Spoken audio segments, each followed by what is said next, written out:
IMF का do more का मुतालबा, शराइत की तवील फहरिस्त पाकिस्तान को दे दी। बिजली और गैस महंगी करने का मुतालबा, हुकूमत ने पेट्रोल पर मजीद लेवी लगाने और सब्सिडी में कटौती की तैयारी कर ली। अमल दरामद के बाद महंगाई की नई लहर आने का इम्कान। माहिरीन ने खबरदार कर दिया कि आमदन बढ़ाने के बजाय अगर टैक्सों का बोझ बढ़ता रहा तो मईशत की रफ्तार मजीद थम जाएगी और जिंदगी पहले से ज्यादा मुश्किल हो जाएगी। माली नज़्म व ज़ब्त के नाम पर हुकूमत को अपने अखराजात और सरकारी इदारों के खसारे कम करने का हदफ दे दिया। इस्लामाबाद से शकील अहमद की रिपोर्ट देखिए। 7 अरब डॉलर के तोसीह कर सहूलत के तहत पाकिस्तान को 1 अरब डॉलर की तीसरी किस्त के साथ ही अगली किस्त के लिए IMF की फरमाइशों और मुतालबात की नई फहरिस्त भी मिल गई। गर्दशी कर्जा काबू में रखने के लिए बिजली और गैस की कीमतों में बर वक्त इजाफा, पावर सब्सिडी में 143 अरब रुपए की कमी, पेट्रोल और डीजल पर लेवी 5 रुपए बढ़ाकर 85 रुपए फी लीटर करने की तजवीज है। लास्ट जो रिव्यू हुआ है अगस्त में, उसमें देखा है जो जून तक का रिव्यू था कि गवर्नमेंट ने अपने बहुत सारे जो फिस्कल टारगेट्स हैं वो मिस किए।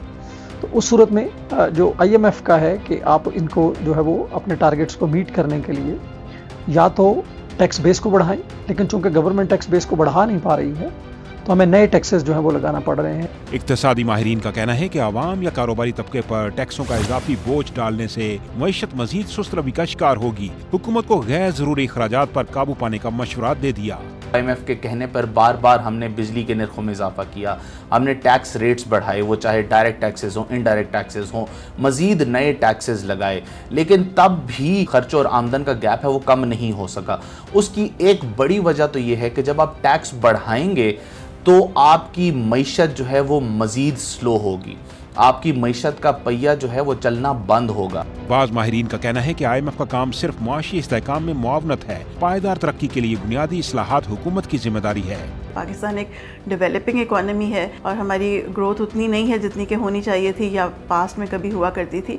तो इस वजह से हमारे लिए प्रेशर है, आम आदमी पे भी, कॉमन पर्सन पे भी, हमारी गवर्नमेंट पे भी एक प्रेशर है। 11 नई शराइत के बाद कर्ज प्रोग्राम की मजमूई शराइत 64 तक पहुँच गई है। IMF कर्ज प्रोग्राम के तहत तीसरा इक्तिसादी जायजा मार्च 2026 में होगा, जिससे पहले हुकूमत को मुतअद्दिद अहदाफ पूरे करना होंगे। शकील अहमद, समा, इस्लामाबाद।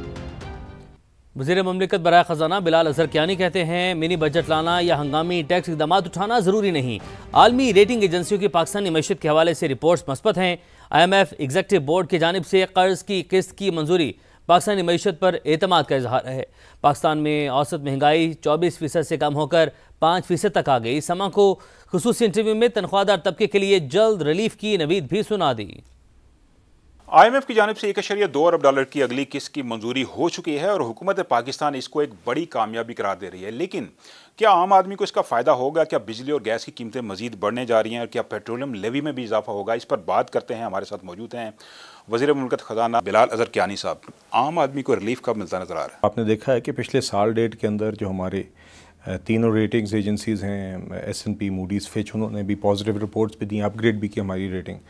और मुआशी इस्तेहकाम में जो एक फ़िस्कल डिसिप्लिन का कम अज़ कम अमल है वो आपके सामने है। FBR के अंदर रिफॉर्म्स अलहदा, टैक्स कलेक्शन पिछले साल 26% ग्रोथ रही। ओवरऑल जो प्राइम मिनिस्टर का इकनॉमिक रिफॉर्म्स एजेंडा है, चाहे उसमें पावर सेक्टर रिफॉर्म्स हैं, प्राइवेटाइजेशन का एजेंडा है, टैरिफ रिफॉर्म्स हैं, दीगर रिफॉर्म्स हैं, वो सब साथ साथ चल रहे हैं, जिसमें ना सिर्फ हम एक ही वक्त में फ़िस्कल डिसिप्लिन कर रहे हैं और अपने एक्सटर्नल फ्रंट पे भी हमने अपने ज़रिए मुबादला के ज़खायर को मुस्तहकम किया है। यकीनन इन सारी चीज़ों का मकसद ये होता है कि हमने ऑन द ग्राउंड अपने शहरियों तक, पाकिस्तानी शहरियों तक इसके फ़वाइद पहुँचाने। और पिछले साल डेढ़ में जो स्टेबलाइजेशन हुई है, अगर वो ना होती तो उसके जो रिस्क्स थे वो हमने श्रीलंका में और जगहों पर देखे हैं। और महंगाई की शरह अगर 22-24% से 4-5% पर लाई गई है तो उसका भी फ़ायदा आवाम को रही है। यकीनन हम जानते हैं कि क़ुव्वत ख़रीद में अभी भी इजाफे की गुंजाइश है। चादर देख कर पाँव फैलाते हुए हम जहाँ जहाँ पर इन चीज़ों में बेहतरी ला सकते हैं वो लेकर आएंगे। अब स्टेबलाइजेशन के बाद अगला मरहला यही है। इम्प्रेशन ये है कि एक मिनी बजट आएगा, क्योंकि टारगेट 5 माह का तो अचीव नहीं किया FBR ने, आगे जाके भी शॉर्टफॉल का इम्कान है। तो आप नहीं समझते इससे मज़ीद बोझ बढ़ेगा?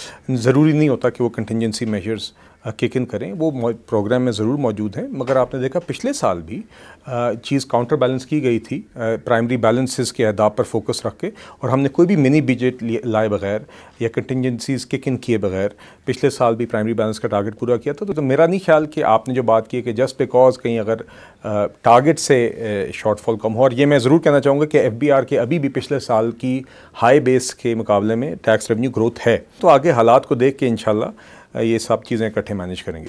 ये बताइएगा कि पाकिस्तान कोई 24-25 बार IMF का प्रोग्राम ले चुका है, तो फंडामेंटल जो प्रॉब्लम्स हैं, इश्यूज़ हैं, वो तो वहीं पे हैं। तो IMF पाकिस्तान की इकानमी के लिए हेल्पफुल है या कि हिंड्रेंस? देखिए, IMF प्रोग्राम का एक बुनियादी मकसद होता है इकोनॉमिक स्टेबलाइजेशन और फिस्कल डिसिप्लिन। मेरे ख्याल से उसके हवाले से तो वो उस प्रोग्राम का एक अच्छा किरदार रहा भी है, आज भी है।